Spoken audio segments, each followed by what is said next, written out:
You've probably spent more time watching product reviews this month than actually using the products you already bought. Here's the uncomfortable truth. The glow up you're chasing doesn't live in your shopping cart. It's already sitting on your bathroom shelf, half used and gathering dust. My name is Julian Thorne, and I work as a sustainability consultant and fragrance curator, helping people find ethical, non-toxic beauty that delivers luxury results without the premium price tag or environmental cost. You're listening to Luxury Beauty on a Budget podcast. Quick heads up before we get started. All the research, data, and writing you're about to hear comes from real human experts, but the voice delivering it is AI-generated. Just wanted to be transparent about that. If you've been listening for a bit, thank you for coming back. It means a lot. And if this is your first time tuning in, I'm really glad you're here. New episodes come out every Monday, Wednesday, and Friday, so there's always something fresh waiting for you. Today, we're getting into something practical and honestly kind of refreshing. Let's jump in. For the next 30 days, you're going to redirect all that scrolling energy toward the formulations already in your possession, the rituals you abandoned mid-bottle, the molecular potential collecting dust in your cabinet. This transformation requires inventory, not investment. You already own actives with real dermatological backing, retinoids that stimulate collagen synthesis, humectants that bind water to your stratum corneum, antioxidants that neutralize free radicals. The question isn't what you're missing, it's how systematically you're deploying what's already there. This works because it strips away the mythology of transformation. No curated aesthetics, no aspirational packaging, just the unglamorous discipline of using products correctly, consistently, and in sequences that respect their chemical mechanisms. Over the next month, you'll inventory your existing collection, optimize application timing, and build habits that outlast the initial dopamine rush of unboxing something new. Now, let's talk about week 1. This is all about inventory and baseline documentation. Photograph your skin in natural light, same angle, morning and evening. The diffuse illumination near a north-facing window reveals texture, pigmentation irregularities, and microvascular changes that are completely invisible under bathroom LED strips. You need consistent conditions to detect molecular shifts in barrier function and cellular turnover. List every skincare and makeup product you own with purchase dates and usage frequency. Products containing retinoids, L-ascorbic acid, or hydroxy acids degrade predictably after opening. If that tube of tretinoin has been sitting half-used for 18 months, oxidative degradation has likely compromised the active concentration below therapeutic thresholds. Check expiration symbols. That's the open jar icon with 12M or 24M printed on it. Discard anything past its period after opening window. Preservative systems break down, microbial contamination accelerates, and antioxidants convert to pro-oxidants. Using degraded formulations isn't just ineffective, it's potentially inflammatory. Identify products with overlapping actives and potential interaction conflicts. Layering a 10% niacinamide serum over a 1% retinol cream might sound like maximalist efficiency, but some combinations create buffer zone pH shifts that denature active molecules before they penetrate the lipid barrier. Document your current routine's exact order, timing, and quantities. Most formulation failures stem from user error. Applying water-based serums after occlusive oils, using too little product to achieve clinical dosing, which is usually 1/4 teaspoon for the face, waiting insufficient intervals for pH-dependent actives to perform their chemistry. Research the actual active percentages in your products by contacting manufacturers or checking independent databases. A product marketed as vitamin C serum might contain 0.5% ascorbic acid or 20%. The difference is the gap between marketing theater and measurable collagen synthesis. You can't optimize what you can't quantify. Create a simple spreadsheet tracking product names, key actives with concentrations if known, texture type like oil, serum, or cream, and current application frequency. This external record transforms your routine from intuitive guesswork into a repeatable protocol you can adjust based on observed skin response. Moving on to week 2, which is all about strategic sequencing and cycling. Implement proper pH sequencing. Lowest pH products applied first on cleansed skin. L-ascorbic acid performs best between pH 2.5 and 3.5. Retinoids function around pH 5.5 to 6. Most moisturizers sit at pH 6 to 7. Applying them in ascending pH order prevents the higher pH product from raising skin surface pH before the acid-dependent active can penetrate. Adopt a modified skin cycling protocol to maximize active ingredient efficacy.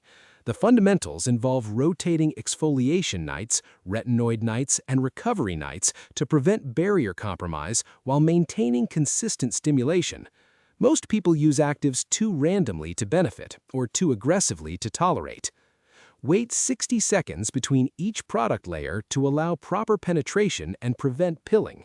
Silicone-based serums, film-forming polymers, and high molecular weight hyaluronic acid create temporary barriers. Stacking products too quickly causes them to ball up on the skin surface instead of delivering actives to viable epidermis. Use thinnest to thickest layering within each pH zone. Water-based essences absorb before gel serums, which precede cream formulations, which sit under oils and occlusives.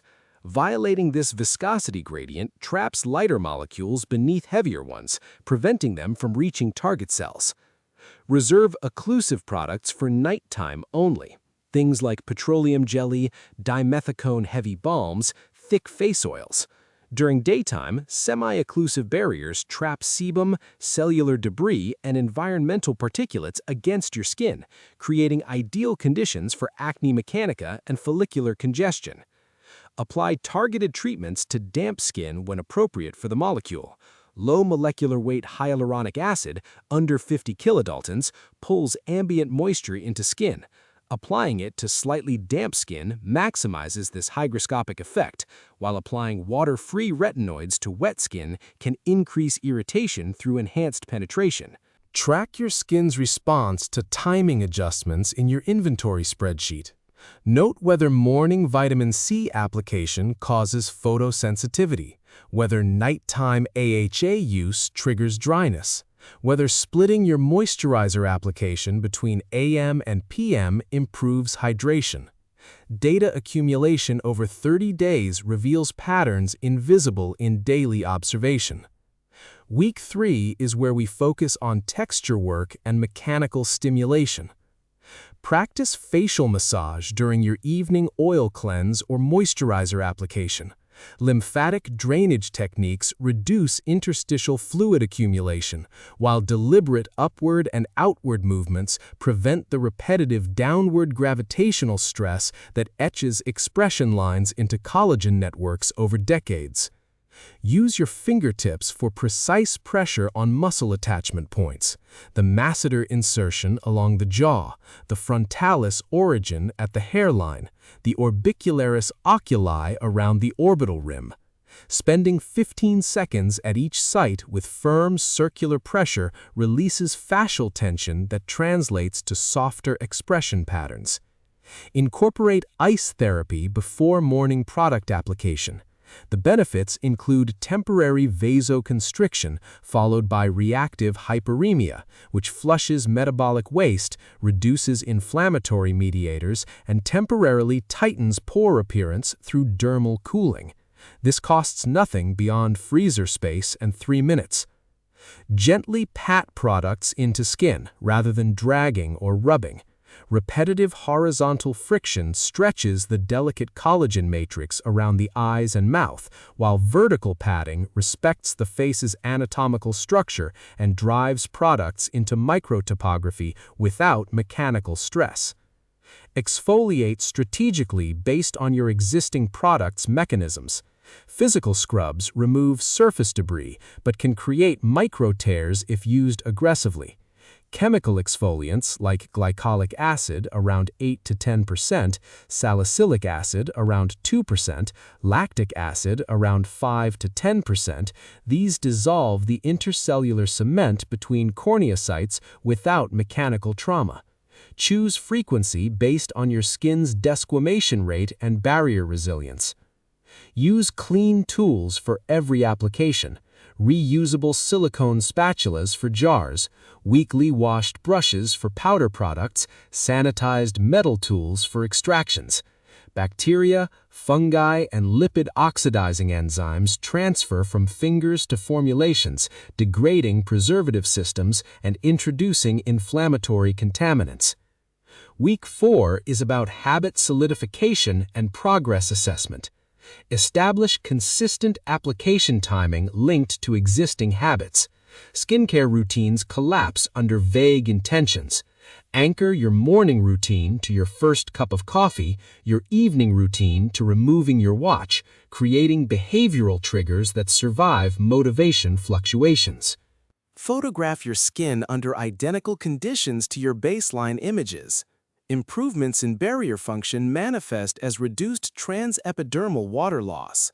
Skin looks plumper, smoother. Increased cellular turnover shows as refined texture and brighter tone. Inflammation reduction appears as decreased redness and fewer active breakouts. Identify which products in your existing collection deserve repurchase and which were marketing distractions. That expensive essence with proprietary peptides might have done nothing measurable, while the drugstore niacinamide serum with 5% concentration produced visible pore refinement. Performance metrics over brand prestige, always. Evaluate whether you need additional products or just better use of current ones. Most bathroom cabinets contain redundant moisturizers and underutilized actives. Consolidating to one excellent retinoid used correctly outperforms 3 mediocre alternatives applied sporadically. Research budget alternatives for products you'll need to replace. A 30 milliliter luxury vitamin C serum might contain 15% L-ascorbic acid at around $100 per ounce, while formulations like Timeless 20% vitamin C plus E ferulic acid serum deliver 20% concentration at roughly $25 per ounce. Check the show notes for a link to the current price. Identical antioxidant mechanisms, dramatically different price per molecule ratios. Consider whether free beauty apps could help track your routine consistency. Digital accountability tools monitor application frequency, send reminder notifications, and photograph progress automatically, though nothing replaces the visceral awareness that comes from physically documenting your discipline. Prepare a pantry-based spot treatment protocol for inevitable breakouts. Understanding how to clear skin overnight using ingredients like raw honey, which is antimicrobial via hydrogen peroxide release and high osmolality, or crushed aspirin, where acetyl salicylic acid converts to salicylic acid, this adds emergency intervention capacity without new purchases.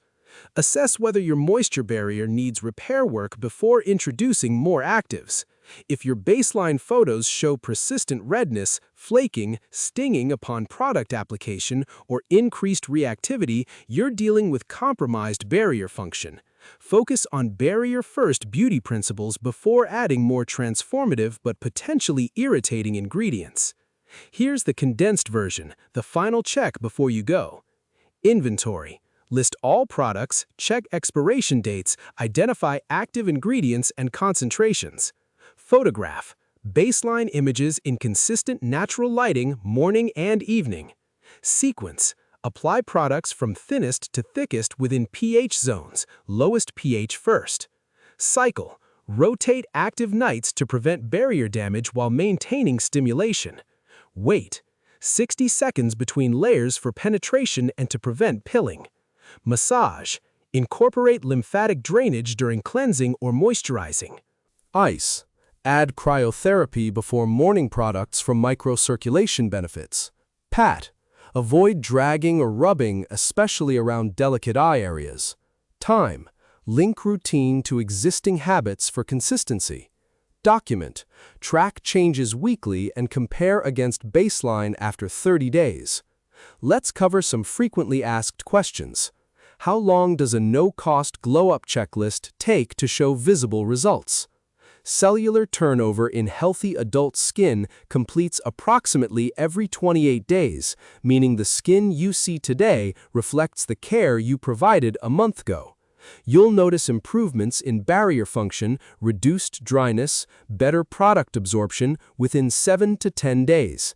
Texture refinement from increased desquamation around day 14 to 21, and potential pigmentation evening by day 30 if you're consistently using existing brightening actives like niacinamide or L-ascorbic acid at therapeutic concentrations. Can I combine this glow-up checklist with one new product if I really need something specific? The framework works whether you add strategic purchases or maintain strict zero-cost discipline.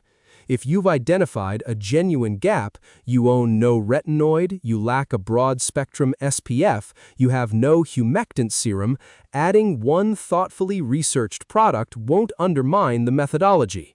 But ensure you're not confusing marketing desire with actual formulation need and that you understand the active mechanism well enough to integrate it into your sequencing protocol without creating conflicts. Should I follow this glow-up checklist if I have active acne, rosacea, or eczema?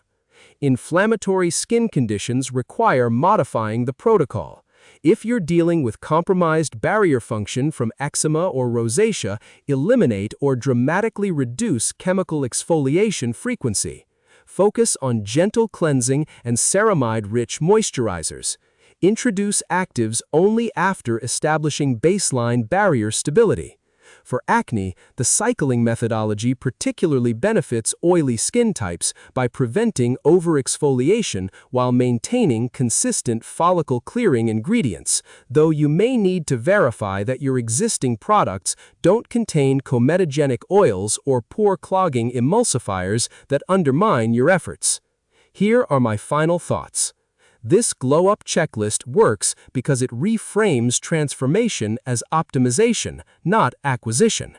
The serums collecting dust contain molecules identical to those in freshly launched products.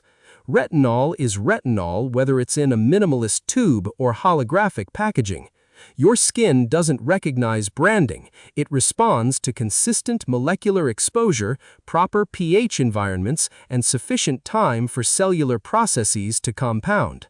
The discipline of using what you own completely before seeking something new builds expertise faster than perpetual product rotation.